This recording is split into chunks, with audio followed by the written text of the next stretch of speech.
ఒకసారి బ్లడ్ తీసుకోవాలి, ట్రాన్స్మిషన్ అంతా కూడా చేసుకుంటూ ఉండాల్సిన, డయాలసిస్ చేసుకుంటూ ఉండాలి.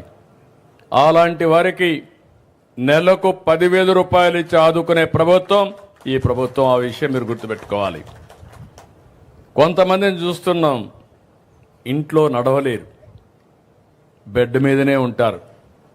వాళ్ళని ఎవరితోనన్నా బాత్రూమ్ తీసుకుపోవాలన్నా వాళ్ళ ఇంట్లో ఒక వ్యక్తి వాళ్ళ మీద శ్రద్ధ పెట్టాల్సి వస్తుంది. అందుకే అలాంటి వ్యక్తులు చూశాను.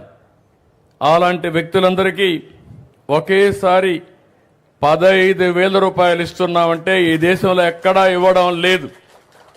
ఈ విషయం మీరు గుర్తుపెట్టుకోవాల్సిన అవసరం ఉంది. అందుకని 2014లో 200 ఉండే పింఛన్ని 4,000, 6,000, 10,000, 15,000 చేసిన ఏకైక ప్రభుత్వం ఈ ప్రభుత్వం అని చెప్పి కూడా నేను మీకు తెలియజేస్తున్నా. ఇంత పెద్ద ఎత్తున ఏ కార్యక్రమం లేదు. నెలకు దగ్గర 2,800 కోట్లు ఖర్చు పెడుతున్నాం. సంవత్సరానికి 33,000 కోట్ల రూపాయలు ఖర్చు పెడుతున్నాం. పెట్టే డబ్బులు కూడా మీరు ఒక్కసారి చూస్తే మొదటి తారీఖున ఉద్యోగస్తులకు జీతాలు వస్తాయి. మా పేదవాళ్ళకి పెద్ద కొడుగ్గా నేను కష్టపడి మీ ఇంటికి డబ్బులు పంపిస్తున్నాను. ఒక్కోసారి తల్లిదండ్రులు మర్చిపోతారు, కొడుకులు కూడా మిమ్మల్ని చూసుకోరు. ఇక్కడ ఒక కేసు కూడా ఉంది, మీకు అందరికీ చెప్పాలి. ఆ కేసు చూస్తే 2 చిన్నారులు నా పక్కన కూర్చున్నారు. వాళ్ళ అమ్మమ్మ కూడా కూర్చున్నది అక్కడే. తండ్రి ముందు వేరే వాళ్ళ పెళ్లి చేసుకుని వెళ్ళిపోయాడు. ఆ తర్వాత 2 పిల్లలను వదిలిపెట్టి తల్లి కూడా వేరే వాళ్ళ పెళ్లి చేసుకొని వెళ్ళిపోయింది. అది చూసినప్పుడు వాళ్లకు మానవత్వం ఎట్లొచ్చిందో నాకు తెలియదు. బాధ్యత కూడా లేకుండా పోయారు. అలాంటి సమయంలో వాళ్ళ అమ్మమ్మ, నేను ఈ పిల్లల్ని చదివించాలి, నేను లేకపోతే వీళ్ళు అనాథలైపోతారని బాధ్యత తీసుకున్న ఆవిడ్ని గట్టిగా చప్పట్లు కొట్టి మీరు అభినందించాలి. కన్న కూతురు బారిపోయింది స్వార్థంతో, అల్లుడు బారిపోయాడు స్వార్థంతో, కానీ అమ్మమ్మ మాత్రం నేనున్నానని బాధ్యతగా ముందుకొచ్చింది. ఆవిడికి మనస్ఫూర్తిగా మరొక్కసారి అభినందనలు తెలియజేస్తున్నా. ఇది భారతదేశంలో విలువలకు మారు పేరని చెప్పి కూడా నేను మీకు తెలియజేస్తున్నా. ఇప్పుడు నేను అది ఆలోచించిన తర్వాత వాళ్ళిద్దరికీ ఏ విధంగా చేయాలనో ఆలోచించాను. ఆవిడికి ఇల్లు కూడా లేదు.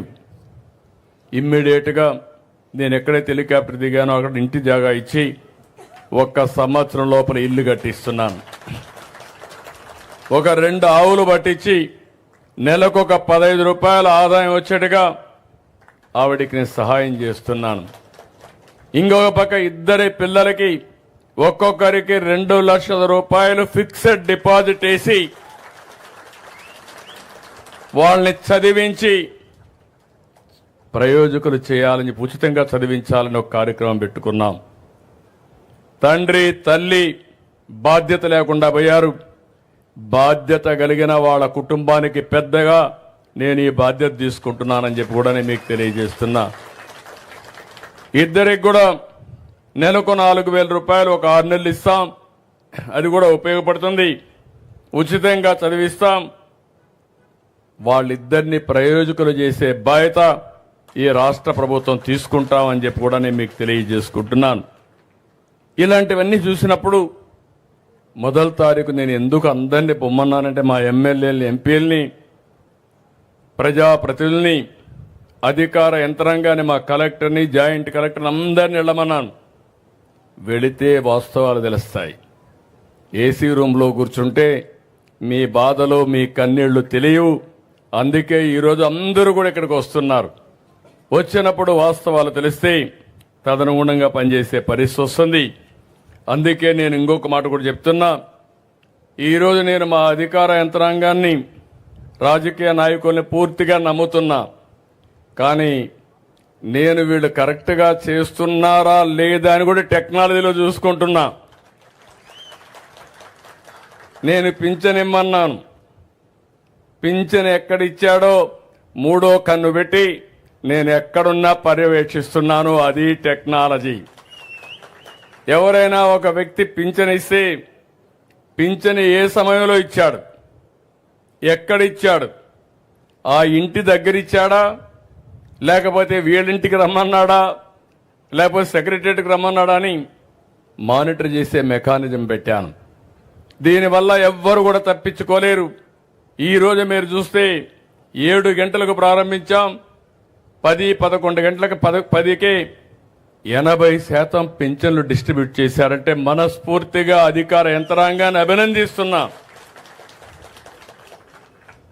పేదవాళ్లకు మీరు అండగా